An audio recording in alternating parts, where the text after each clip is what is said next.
Good morning, City! You're watching City on television, and this is program Good Morning City, and I'm your host and host, Krishna.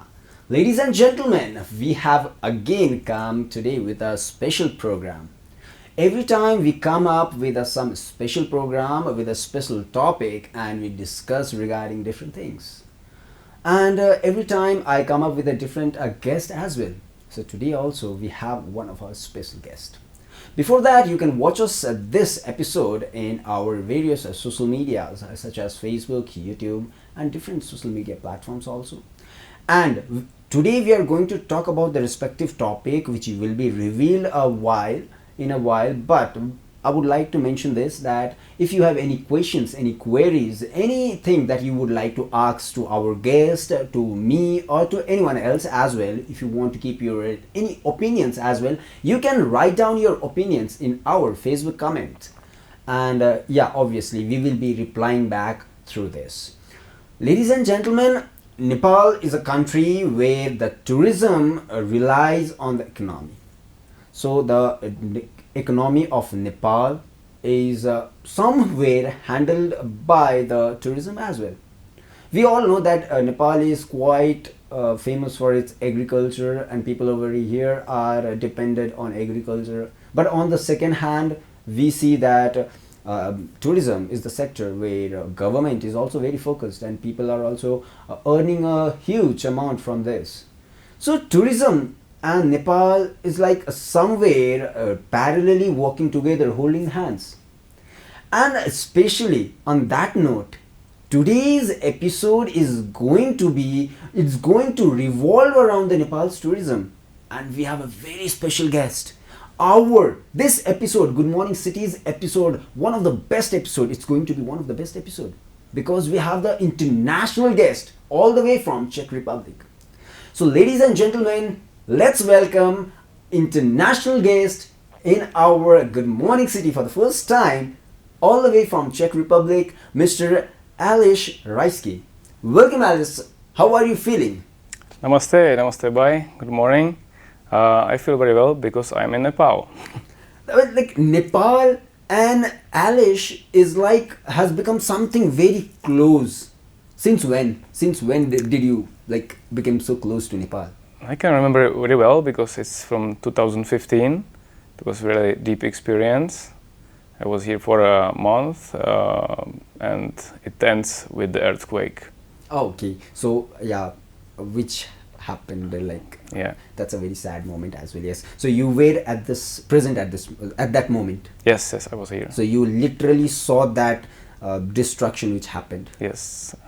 Okay, talking about Nepal and tourism. Okay. We all know that you are a world famous guide.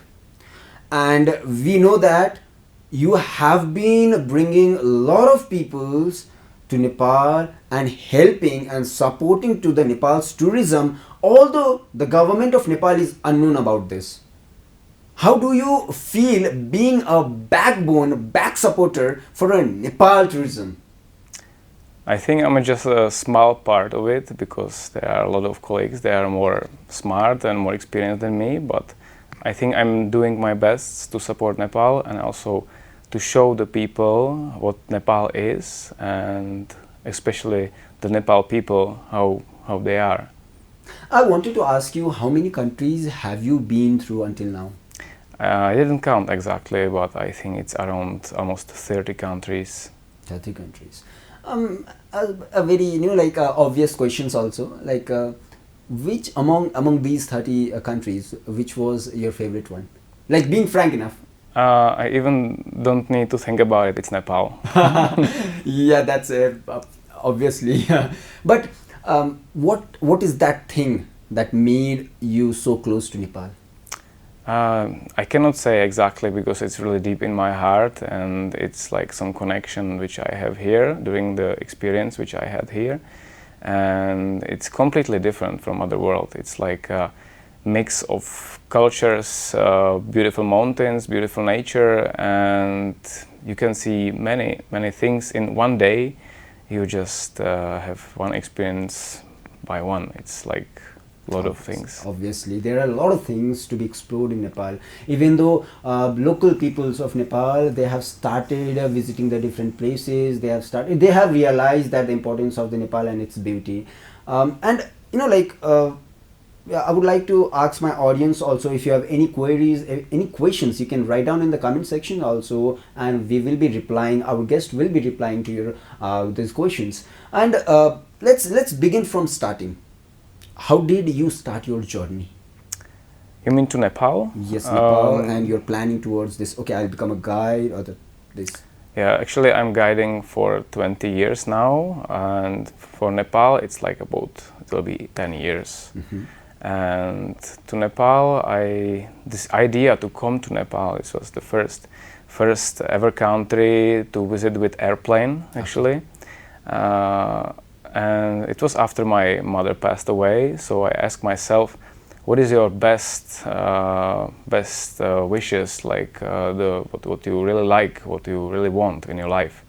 And I told myself, you really like mountains, so where is the biggest mountains in the world? In Nepal. There is 8 from the 8,000 peaks. There's 8. Exactly. We all are very proud also, like regarding, we have something of the unique things in Nepal, and we should be very proud of that as well. Everyone should have this habit of asking themselves, talking to themselves. You have that one of that biggest talent, or maybe it is a superpower. I think if you are able to talk to yourself, that is a superpower as well. While coming to Nepal, what was the first, what was your image? Like, what image did you make up in your mind for the first time when you came to Nepal? Actually, I didn't expect it will be so much exciting and so much I will see here, because I was looking for the mountains. But what really touched my heart, it was the people. The people of Nepal, the culture, and something what you have here that not much countries have. Can you elaborate that? Like, what are those things? Like, what do the people of Nepal have, but other countries people don't? I think every country have this, some of the people, but not such a deep like in Nepal. It's the smile and the heart and the kindness, and I cannot explain it with words, because it's more deep than I can explain with like human words can be explained. Okay, yeah, obviously. Whenever we talk to any of the foreigner guests, we always think like, okay, they have come here to visit this place, they will come here, visit, create memories, they will go back, and they will obviously tell something good about the country, and this trend will keep on ongoing. But you have been to Nepal for a numerous time. So how do you explain Nepal to other people? If I can explain it with one word, it's like colorful. It's like I exactly don't know this in English, the name, but it's like many varieties of cultures, ethnicities, and nature. You can see from the deep jungle, forest, till the land of the ice and stones, and like no man's land. So it's really like colorful, I can say. So whenever you need to, or else whenever you tell to your people, like from your country, like Nepal is a kind of place where you can see different varieties, it's a garden where different flowers are present. So whenever you say like these things to them, what is their responses? How do they reply? Actually, they reply they would like to visit the Nepal with me, because if someone asks me on my trips, what is my advice? Where to go next? Where will I take them next time? I always say Nepal, because this is deep in my heart, and nothing can touch anyone like Nepal, I think. Obviously. I would like to send this message from this program, from my program, to the respective government also. Government should look forward to these like the guides like Aleš, like they are totally dependent, they are very touched with it, they are very supportive to Nepal and its tourism. Like Pokhara is the tourism hub also, so it has become the tourism capital. but the government are still somewhere lacking behind this. So from this program, I would like to send this message to the respective authorities to like these guides should be given some benefits and they should be treated much more like they are doing very much for our country. Like I would like to go more deep into you, more close to you. What is your story? Like how was your childhood? What is your background? My childhood. It's complicated. I was growing up with my mother only. My father left to Germany. We've been in touch. He was working hard in Germany, so he supported our family, but they were divorced, and so I was living with my mother. But my father takes me really often to the mountains, and this is how I start maybe in the mountains. This lead me to the mountains and to the sport especially. And I just studied the high school from electricity, informatics, computers, and then I went to do some other jobs like sales representative and something with computer. But then I found advertising in the newspapers. We are looking for a guide, and I told myself, why not? It's like I can speak, I know the languages, and I like to work with the people. So I tried, and here I am, 20 years already in this field job. And you are loving this? Yes, I love it. I cannot do it without the love. I just want to ask you two more questions. Like instantly, I just came here with their answers. Like you said, you know many of the languages. How many languages do you know? I fluently speak English and German. Of course, Czech language. We have our own language, and I understand a little bit Italian, a little bit Serbo-Croatian, and Ali Nepali. That's the best part. I in the end also, I would like to ask you to speak something in Nepali for our audience also. That will be the last segment also. Yeah, obviously you started climbing the mountains in a very early age, so you were close to the mountains as well. Like what is the difference between the mountains of the other countries and of Nepal? It's about the high, especially because, for example, in our country there is the highest peak 1,600 above. And here is the more than 8,000. So this is, yeah. And the Alps, for example, in Europe, there is like more than almost 5,000, can say, almost 5,000 meters. So, and the altitude is the main difference. But also, Nepal is like subtropic country, so it's different. The flowers, flora, fauna, everything is different. But as I mentioned already, it's the culture and ethnicity and the various possibilities in here. So talking about these things also creates a very imaginary situations. Also, we have seen a lot of movies where people become guide and they enjoy their life and going this and there. How difficult is it to become a professional guide?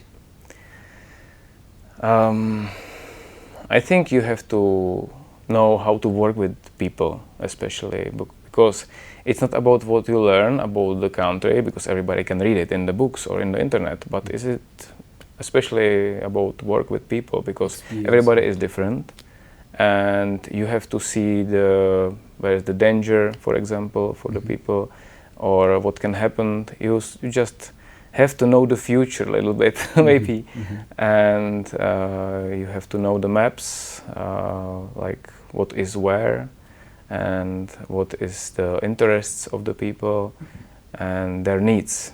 Okay. And Nepal is quite famous for its tourism, like we all know it, and Pokhara has become the tourism capital as well. You have been visiting this place since 10 years. You have seen a lot of changes, maybe changes in the sense of roads, in the infrastructure, in the food, in the culture. So like taking all this in a circle, inside a circle, in a quick recap, how much change have you noticed in this tourism? I noticed a lot, especially in buildings. There grow up a lot of buildings, new buildings in the mountains, and a lot of roads. For example, in 2015 there were not so many roads in here through the mountains. They are still building and new, and I can say it's positive but even negative for the culture maybe. Okay. Like positive in the sense of it is being accessible to everyone. Yeah. And in the negative, what do like how is it a negative? I will begin with the positive way. It's making the life easier for the people and also easier to reach the mountains, for example, for the tourists. But it's changing the originality of Nepal. Like in deep mountains, you have some like rare culture, and with the roads, with the internet and everything like this, it's changing because the people are changing for more like Western maybe. They like to be like Western style maybe some more technologies, and it's like disappearing the traditional life, which is the maybe one of the most popular thing to see in Nepal, because Nepal were very long close to the other nations. I think it was 1951 when the king opened the Nepal to the public, to the other countries, to the foreigners, and from that time I think it's changed a lot. But the main thing what can people see here, it was like rare traditional life, like style of life. Exactly. So now people are very familiar with the sarangis as well. So those traditional lives. So people are like everyone knows about those things as well. And now coming to the top surfaces, like you are a very professional paragliding that flight. What is about that? Please share that story as well. Paragliding, it's like really deep in my heart now. It's my most favorite hobby. Before I was rock climbing, mountain climbing, and there is no higher where you can go than the air. So when the COVID came, actually, I had a lot of free time, so I can do the pilot license. One time I just get this idea. I don't know how. It's like a miracle a little bit. So I did this license, I start to fly, and I really like it. It's like something that I again cannot explain with the words. You are just flying like a bird and using the thermals like eagles. Sometimes we are flying with them. They are showing us the path to go up, where to go up. So you just go up with your bag and you have your own airplane on the back actually. So this is like freedom. You can fly in the mountains, and that feeling is amazing, always amazing. And like during these journeys, there must be many problems, many accidents, many incidents. Any such incidents which is like very deep to your heart? I mean on paraglide. Among anything like guiding, trekking, or paraglide. I didn't have any accidents by guiding. I think I'm professional and I'm caring about my customers. Of course, something can happen like broken leg or something like this. But myself, I had an accident during my job on paraglide. It was maybe not much responsible to take my paraglide in the job, but I have some free time, so I was flying. And it was my mistake. I just overbrake the glide and I fall down from 20 meters and break some bones, and yes, it happens. So, like that was a accident which you were not aware of, like it may happen, like so it happened all of a sudden. And even though after breaking 20 bones, you are perfectly fine today. Yes, I have to be fine because I need to do my job which I love, and is it a miracle or something like this? Like I don't think so, but yes, I seen some angel. One of the angel I have like my girlfriend. Yeah. She was working in hospital in that time, so I can say this was the miracle, that because of this accident I met the girlfriend, maybe the woman of my life, and everything bad can be good in some way. So being optimist, yes, like everything happens for a reason. Yes, everything happened for a reason. And I was like wondering, how do people connect to you? Like how do they come to you by asking, or like where should we go? How do they come to you, like for asking for the places to visit? Mostly I'm working for travel agencies in Europe, for especially Czech travel agencies, and they are giving me the trips. The program is already prepared, so I just go there where they say. I can change the program a little bit, and I work with the people, and the itinerary and everything I'm doing by myself. And only Nepal I'm doing by myself, like directly for the customers, not for the travel agencies. So if anyone from abroad wants to visit Nepal, they can directly connect to you. Like how can they connect to you? Like is there any website or is there anything? Yes, they can contact me over Facebook, Instagram, or my website, which is www.alra.cz.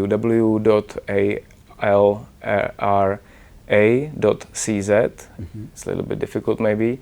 You can repeat this and you can find out this website also. Check out this website also. Over there you can see many experiences, many pictures, and how can they access this, please?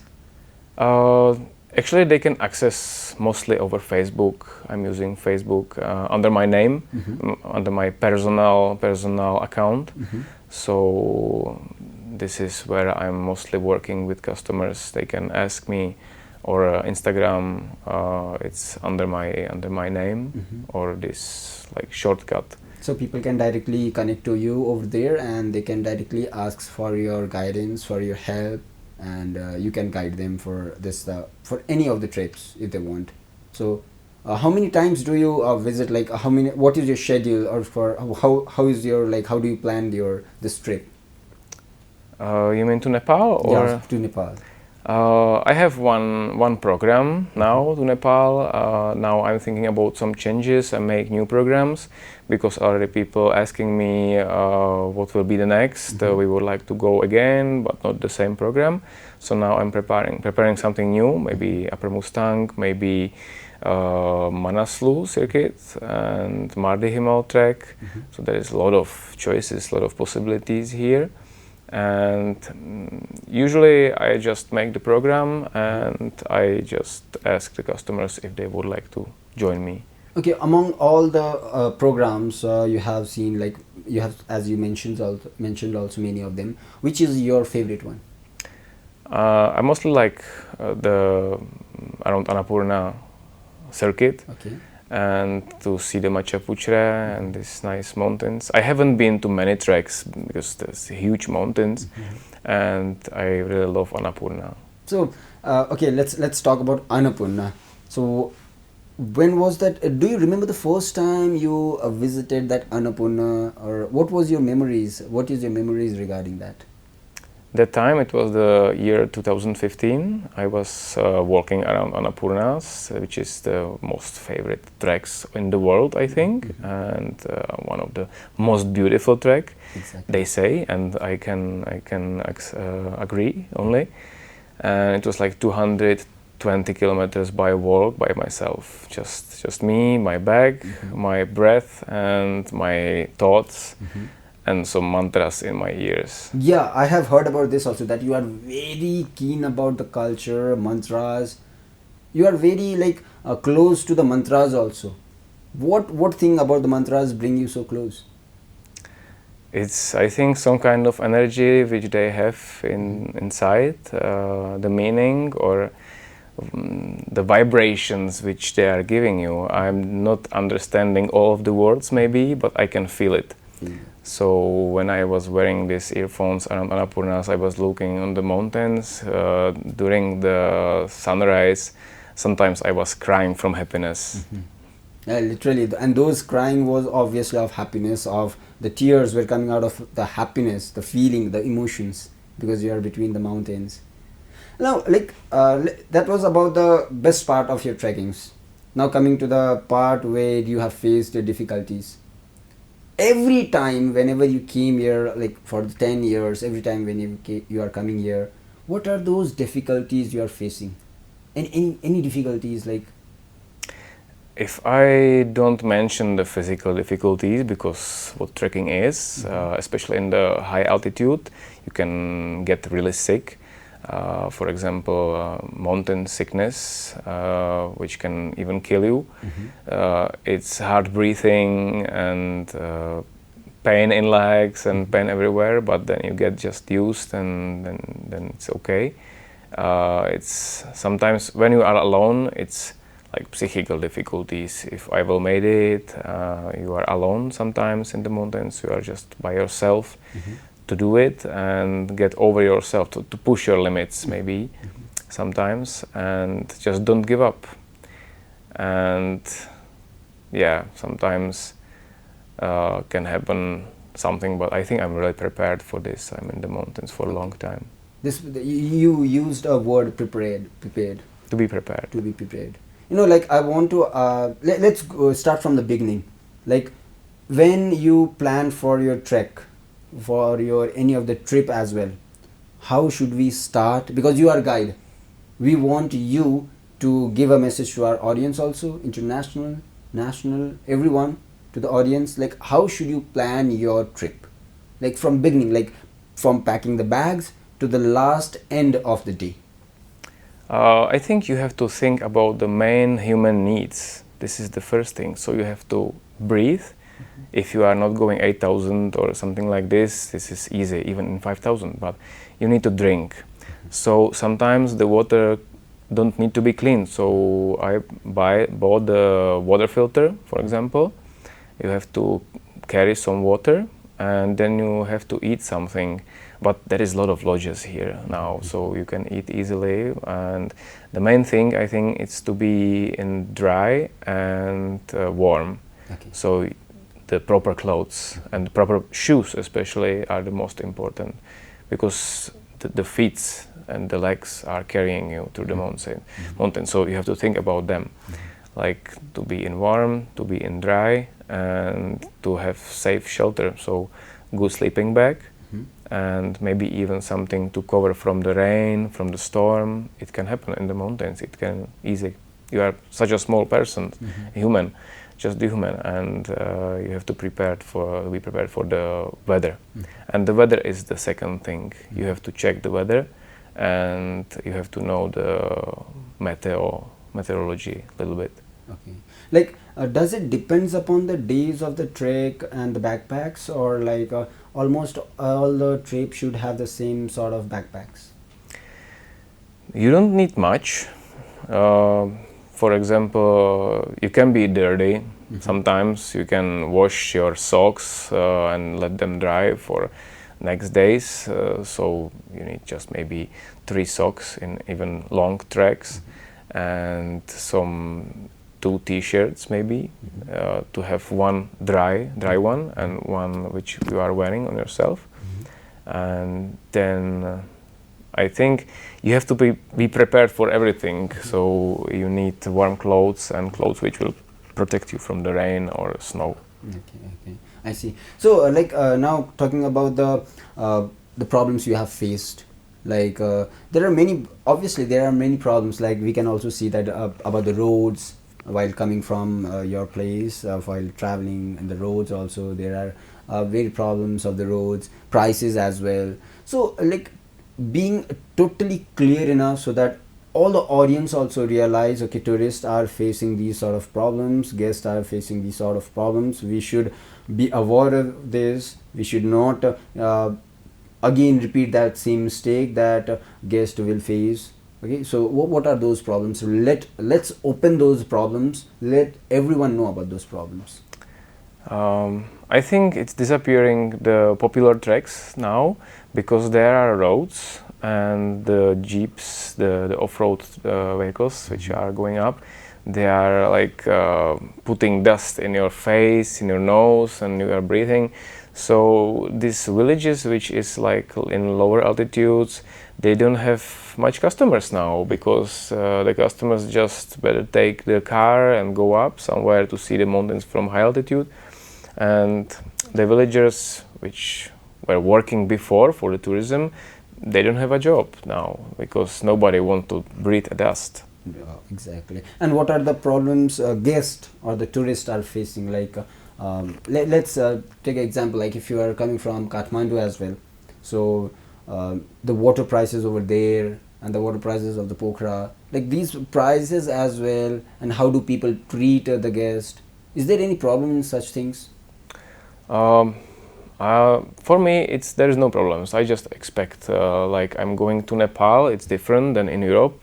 For example, this is the main message that somebody is used to just push the button and there is like hot water flowing from the pipe, and it's not here every time.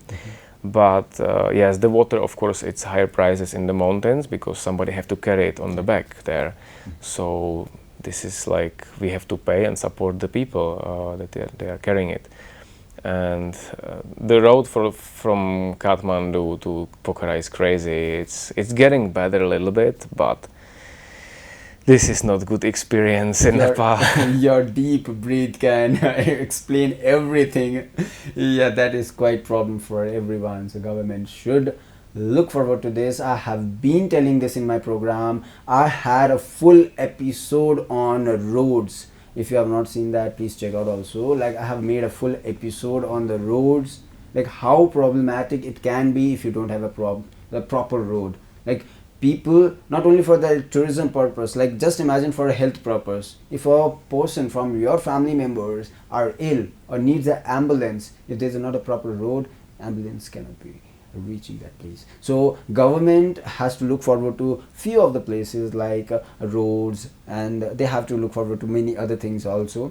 And talking about this tourism, have you ever experienced or visited any schools, the education sector of Nepal? Yeah, sometimes we do with the clients, with the customers. We go to the school. So what differences do you see it from your place and over here? I think it's about the equipment of the school, maybe sometimes like cleanliness, and I think it's not about the equipment, it's about if you want to learn something and if there is like a good teacher. So maybe the education of teachers, this is maybe the main problem in this, and I don't much see deep in this problematic, so I cannot say like what is the main difference. Okay. Once I had an interview, like one of our TAN, like trekking agencies president, was also sitting at this hot seat, and I was talking to him. He said many promises, he gave many promises also, and he's still fulfilling it also. He's doing very well also. This program, he also watches this program. So what would you like to ask him, like what would you expect like he should do like this thing to make more comfortable for you and for the guests, for the tourists, those who come for tourism in Nepal? I'm not much in the politics or like this, this management of tourism.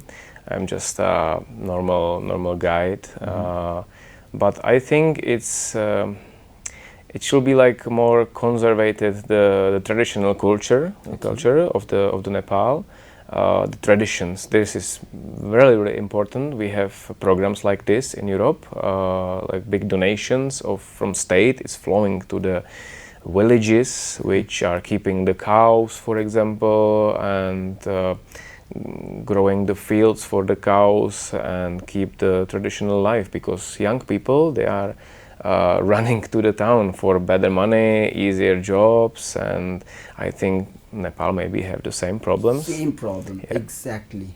So this is the main thing which I think state or tourism should be like to have support for this traditional culture. In Nepal, youth are running away from the country. They are not running away from village to a town, but they are running away from the countries. But sadly, it's like exposing, everyone knows about this now. But anyway, so like trekking, about now talking about all these, we have talked a lot about trekking and these. Let's talk about food also, about your favorite food, about what is the foods that tourists or the guests love the most. For me, for myself, I can say dal bhat. Dal bhat is the national food of Nepal. I can eat dal bhat every day. Every time it's different, and I really love it. My customers are not always like this because sometimes they just hate rice. Oh, really? Eat too much rice everywhere. But most of them, they like it. Dalbat, momo, and these national recipes. And also like curry, tarkari, and traditional Tibetan gurung bread, roti, and this kind of. So the infusion, from India, it's coming something from Tibet, something from China. So this is like mix of the cultures and of the food here. I'm really into food, so I like to show my customers the food of Nepal. The organic food also. The organic so your food. favorite is dal bhat? Yes, especially because I eat so much and every time when I finish the dal bhat, somebody just came even before I finished. Do you want more? So I say always yes. Yeah, obviously. And talking about, this was about the food and about the traditional attire, traditional look. Which look of the Nepalese people do you prefer? Like, which makes you more attracted towards that dressing? Which attire? The dresses are many varieties from Hindu culture, from Tibetan culture, and like Buddhism, Hinduism is like mixed, as I mentioned. But I think the best is like traditional clothes, which the cultures are wearing. The ethnicities, you have I think over 120 ethnics here, so everyone have little bit differences. Are you familiar with any festivals of Nepal? Yes, I'm not expert of these festivals because you have many of them, but I have been here during the Dasein. Dasein. The biggest one, yeah. Yes, and also Tihar and Holi. Holi was the most colorful one. Yes. So food, attire. Now talking about the songs. I want you to sing a song for our audience. Any of the songs. Everybody knows this trekking anthem. Please. Resham firiri. Sometimes trekking, sometimes rafting. Resham firiri. Perfect. And Resham firiri. Sometimes momo, sometimes dalbat. Resham firiri. Lovely. So that was so you have this as a trekking anthem. Yes, something like this. I just play this song for all my guests. And this is the perfect thing that you have been doing. We have listened this. We have seen these videos also. You have been like, I saw one of the video where you were traveling into the woods and you were singing this along with your troops. We have seen that video in the this on the social media also. You must have also seen. And like going with a huge troops into the woods, traveling through the mountains. How does it feel being like bird flying in the inside the freedom? Like it's like different thing without any horns of the buses, the cars, like only the birds with a sound of the rivers. How does it feel? It's kind of rest from the civilization, and it's pushing you to be in the present moment, just enjoying the nature and feel the fresh air, hear the nature sounds, see the animals, and just feel like you are part of it, part of the nature. Now, many of our government authorities are also seeing this program. Honestly, if you want to say or speak something to them, what would you like to speak to them? What would you like to say to them? I would like to tell, preserve the nature. This is the most what you have, and just don't build so much roads. Like build the roads properly where it is required on the highways, but not in the villages or the trekking place. Yes, exactly. And now, like there are many youth of Nepal, those who are traveling abroad for opportunities for employment. Is there any employment remaining in trekking also, like those who are going abroad? Can we bring them back? If you tell them like, okay, you can come back and do something like these, because you have seen the opportunities in Nepal. We have also seen, but maybe there are more which you have seen, the other youth have not seen, they have gone abroad. So is there any such? I think to be a porter, it can be a good job for the youths, and it will make you stronger because it's hard job, but you can earn maybe nice money for this. Or to be a guide, like a local guide, if you will be well educated and you will know to speak English. If you speak good English, you can work in this, and also you can like sell local products. Okay. To have some farm and to preserve the traditional life of farming, because I think most of the people from Nepal is working in agriculture. I think it's about 70% maybe. Yes, exactly. So maybe it can be connected with the tourism, like agriculture, tourism, like agritourism. Okay, I see. Yeah, obviously. So the boys or the youth, not only boys, the youth, those who are going abroad, there is still opportunities in Nepal.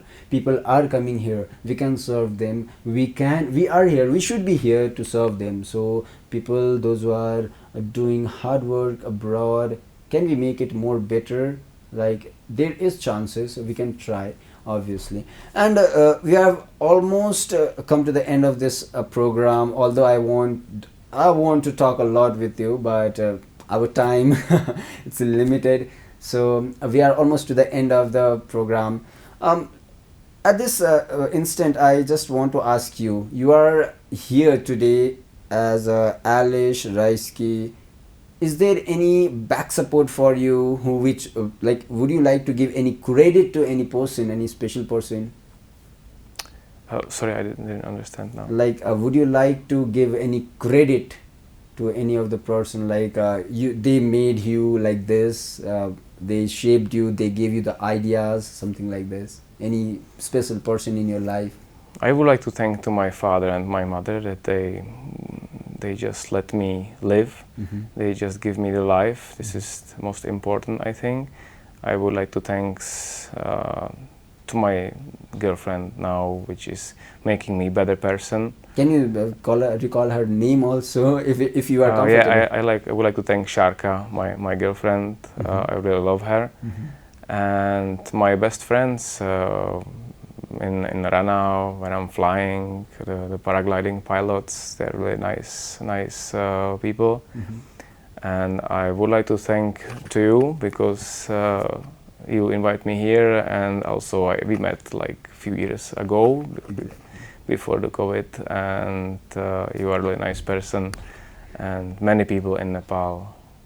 It was so generous of you by mentioning my name. Thank you so much. You have been a very supportive hand for everyone, for including me as well. So almost we have come to the end of our session. At the end, there are a lot of people watching us from now. We have international guests in Good Morning City also. I'm so happy. I'm so proud of myself that I am able to bring an international guest also. And at the end, there are many people, youth, audience, those who are willing to go for the trek, see, and there are international guests also. What would you like to address them? Be proud that you are Nepalese. You have something that a lot of people don't have, especially the kindness, the heart, and the smile. And at the end, let's recall your website also, and your Facebook name also, so that people can connect to you and ask more about your guidance in this trekking. Okay, it's www.alra.cz,